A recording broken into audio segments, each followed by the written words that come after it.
प्रिय व्यूअर्स, यह Sanskriti IAS YouTube channel का PT think and solve program है। इस प्रोग्राम के अंतर्गत प्रत्येक दिन यूपीएससी और स्टेट पीसीएस से संबंधित 5 प्रश्न व्याख्या सहित उत्तर के साथ दिए जाएंगे। हमें आशा है कि यह प्रोग्राम आपकी तैयारी में मददगार साबित होगा। तो चलिए शुरू करते हैं आज के अपने प्रश्नों को। कैरिबियन द्वीप समूह में शामिल द्वीपीय देश हैं बारबाडोस, लुजोन द्वीप, अवियांग द्वीप, त्रिनिदाद एवं टोबैको। नीचे दिए गए कूट की सहायता से सही उत्तर का चयन करें। केवल 2 और 4, केवल 1 और 4, केवल 1, 3 और 4, केवल 2 और 3।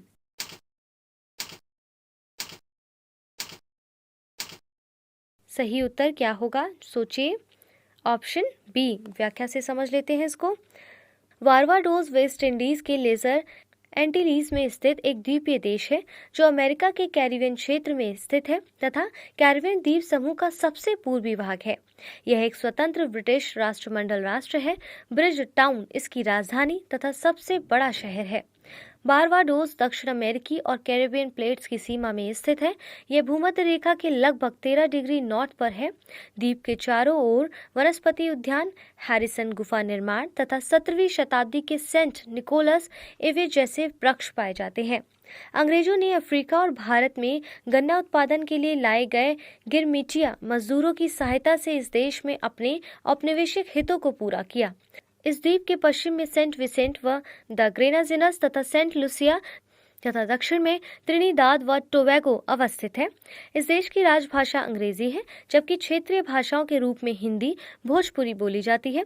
अटलांटिक महासागर में स्थित कैरिबियन द्वीप समूह मैक्सिको के पूर्व तथा दक्षिण अमेरिका के उत्तर में स्थित है। इस समूह के अंतर्गत Bahamas, Cuba, Barbados, Jamaica, Trinidad तथा टोबैगो आदि द्वीप शामिल हैं।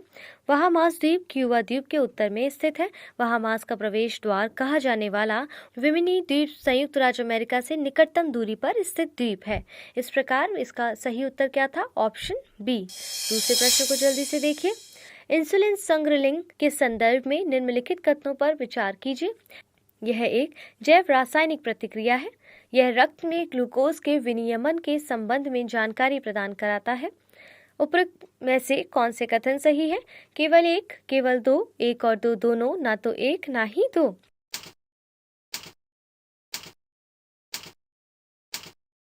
क्या होगा इसका सही उत्तर? Option C. इंसुलिन अग्नाशय की बी कोशिकाओं द्वारा स्रावित एक हार्मोन है।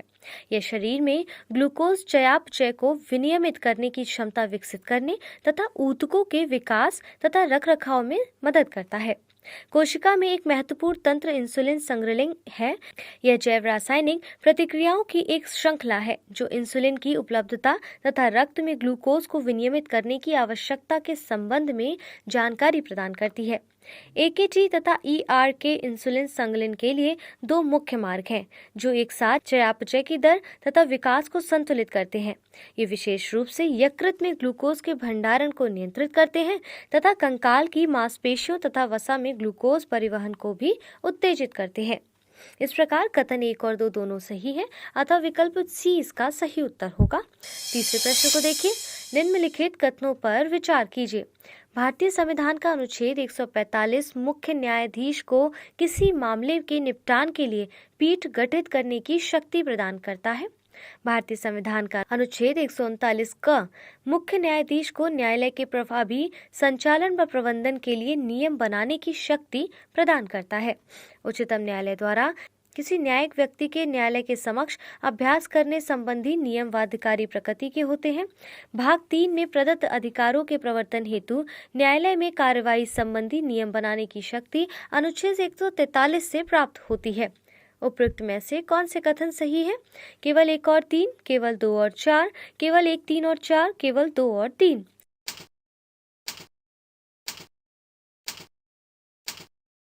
सही उत्तर क्या होगा? Option A. भारत के मुख्य न्यायाधीश एन.वी. रमन्ना की अध्यक्षता वाली पीठ ने सरकार द्वारा नागरिकों की जासूसी करने के लिए इजरायली पेगासस सॉफ्टवेयर के उपयोग संबंधी रिपोर्ट्स की जांच के लिए एक स्वतंत्र समिति गठित करने के संबंध में अपना निर्णय दिया है। संविधान का अनुच्छेद 145 उच्चतम न्यायालय के प्रभावी संचालन प्रबंधन के लिए मुख्य न्यायाधीश को मामले के निपटारे के लिए पीठ गठित करने की शक्ति प्रदान करने वाले नियम बनाने का प्रावधान करता है। उच्चतम न्यायालय संसद द्वारा निर्मित विधिक प्रावधानों के अधीन राष्ट्रपति के अनुमोदन से न्यायालय के अभ्यास व प्रक्रिया को सामान्य रूप से विनियमित करने के लिए नियम बना सकता है, जिनमें शामिल है भाग 3 द्वारा प्रदत्त किसी भी अधिकार के प्रवर्तन के लिए न्यायालय में कार्रवाई के संबंध में नियम, अनुच्छेद 139 क के तहत न्यायालय के कार्यवाही के संबंध में नियम, भाग 3 द्वारा प्रदत्त अधिकारों के प्रवर्तन हेतु न्यायालय के कार्यवाही संबंधी नियम। अनुच्छेद 145 उच्चतम न्यायालय को किसी व्यक्ति को न्यायालय के समक्ष अभ्यास करने के संबंध में नियम बनाने की शक्ति प्रदान करता है। ऐसे नियम वैध तथा बाध्यकारी होते हैं तथा ये नियम राज्य बार काउंसिल के अनुशासनात्मक क्षेत्राधिकार से बाहर होते हैं।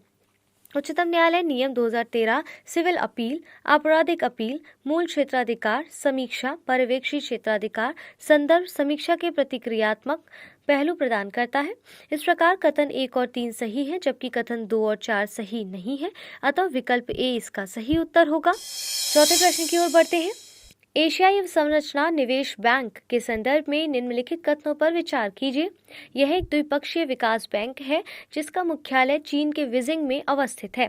भारत इसका संस्थापक सदस्य है। इसके तहत मताधिकार का निर्माण अधिकृत पूंजी में योगदान के आधार पर किया जाता है। उपयुक्त में से कौन से कथन सही है? केवल 1 और 3, केवल 2, केवल 1 और 2, उपयुक्त सभी।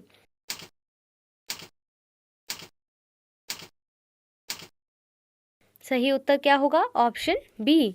एशियाई अवसंरचना निवेश बैंक जुलाई 2023 तक जलवायु परिवर्तन से निपटने के लिए पेरिस समझौते के लक्ष्यों के साथ अपने कार्यों को संरेखित करेगा। इस बैंक द्वारा जलवायु परिवर्तन को कम करने तथा अनुकूलित करने के लिए बुनियादी ढांचा परियोजनाओं हेतु वर्ष 2030 तक $50 बिलियन का वित्त पोषण करने की संभावना है। AIIB के अध्यक्ष जिन लुकुन ने भारत को भौतिक बुनियादी ढांचे और स्वास्थ्य सेवाओं जैसे सामाजिक बुनियादी ढांचे के मध्य संतुलन बनाने की सलाह दी है। AIIB एक बहुपक्षीय विकास बैंक है। इसका मुख्यालय चीन के बीजिंग में अवस्थित है। यह विकासशील एशिया तथा वैश्विक सदस्य देशों के हितों को ध्यान में रखते हुए एक बेहतर भविष्य के निर्माण हेतु सामाजिक और आर्थिक परिणामों में सुधार के लिए बुनियादी ढांचे तथा अन्य उत्पादक क्षेत्रों में निवेश कर सतत आर्थिक विकास को बढ़ावा देने, संपत्ति के सृजन और कनेक्टिविटी में सुधार के लिए एक मिशन के रूप में कार्य करता है। बोर्ड ऑफ गवर्नर्स, निदेशक मंडल तथा अंतर्राष्ट्रीय सलाहकार समिति एशियन इंफ्रास्ट्रक्चर इन्वेस्टमेंट बैंक के विभिन्न अंग हैं। बैंक द्वारा जनवरी 2016 से कार्य करना प्रारंभ किया गया था। 57 देश इस बैंक के संस्थापक सदस्यों में शामिल थे। वर्तमान में 103 देश इसके अनुमोदित सदस्य हैं। जर्मनी, फ्रांस, इटली तथा यूनाइटेड किंगडम सहित G20 समूह के 14 देश इसमें शामिल हैं। भारत इसके संस्थापक सदस्यों में शामिल होने के साथ सर्वाधिक वित्त पोषण प्राप्त करने वाला देश भी है। AIIB की कुल अधिकृत पूंजी $100 बिलियन है, जिसमें $29 मिलियन के योगदान के साथ चीन की शेयरधारिता सर्वाधिक है। चीन के पास 26.61% वोटिंग शेयर है, जिसके बाद भारत, रूस और जर्मनी का स्थान है। इसके तहत मताधिकार का निर्माण बैंक की अधिकृत पूंजी में योगदान के आधार पर निर्धारित नहीं होता है, बल्कि प्रत्येक सदस्य देश की अर्थव्यवस्था के आकार पर आधारित होता है। चीन, भारत और रूस इसके 3 सबसे बड़े शेयरधारक हैं। एशियाई अवसंरचना निवेश बैंक के किसी भी निर्णय के लिए 75% मतों की आवश्यकता होती है। चीन के पास 26% मताधिकार के कारण प्रभावी वीटो पावर है। इस प्रकार कथन 1 और 3 सही नहीं है, जबकि कथन 2 सही है, अतः विकल्प बी इसका सही उत्तर होगा। अंतिम प्रश्न को देखिए। भारत के महारजिस्ट्रार एवं जनगणना आयुक्त के संदर्भ में निम्नलिखित कथनों पर विचार करते हुए सही उत्तर का चयन करें। इसका कार्यालय सांख्यिकी एवं कार्यक्रम क्रियान्वयन मंत्रालय से संबंधित है।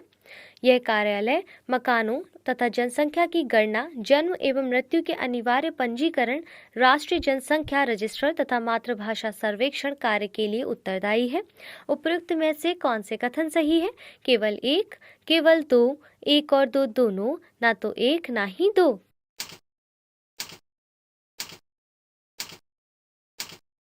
क्या होगा इसका सही उत्तर? Option B. भारत के रजिस्ट्रार जर्नल के अंतर्गत एक समिति द्वारा संकलित तथा जिला जनगणना अधिकारियों के साथ साझा किए गए एक दस्तावेज के अनुसार राष्ट्रीय जनसंख्या रजिस्टर के नवीनतम रूप में मातृभाषा, पिता तथा माता का जन्म स्थान तथा निवास का अंतिम स्थान जैसे विवादास्पद प्रश्नों को बनाए रखा है। गृह मंत्रालय से संबद्ध भारत के महारजिस्ट्रार एवं जनगणना आयुक्त का कार्यालय जनगणना अधिनियम 1948 के तहत मकानों, जनसंख्या की गणना, जन्म एवं मृत्यु पंजीकरण अधिनियम 1969 के तहत जन्म व मृत्यु के अनिवार्य पंजीकरण, सैंपल पंजीकरण प्रणाली, राष्ट्रीय जनसंख्या रजिस्टर, मातृभाषा सर्वेक्षण आदि कार्यों के लिए उत्तरदायी है। इसका मुख्यालय नई दिल्ली में स्थित है तथा सभी राज्यों व संघ राज्य क्षेत्रों में इसके क्षेत्रीय निदेशालय बनाए गए हैं। इसका नया कार्यालय जनगणना भवन के नाम से निर्माणाधीन है। भारत के महारजिस्ट्रार तथा जनगणना आयुक्त कार्यालय में जनगणना कार्य निदेशालयों के वित्तीय प्रस्तावों की जांच करने के लिए वित्त अनुभाग के नाम से एक आंतरिक वित्त इकाई का गठन किया गया है। जनसंख्या की गणना देश में की जाने वाली सबसे बड़ी प्रशासनिक कार्यवाही है। भारत में जनगणना की शुरुआत वर्ष 1872 में लॉर्ड मेयो के शासनकाल में की गई थी, जबकि नियमित दशकीय जनगणना की शुरुआत वर्ष 1881 में हुई। इस क्रम में वर्ष 2021 की जनगणना 16वीं तथा स्वतंत्रता प्राप्ति के पश्चात 8वीं जनगणना होगी। स्वतंत्रता के पश्चात पहले भारतीय जनगणना आयुक्त R.A. गोपाल स्वामी थे। अतः इस कथन एक सही नहीं है, जबकि कथन 2 सही है। विकल्प 20 का सही उत्तर होगा।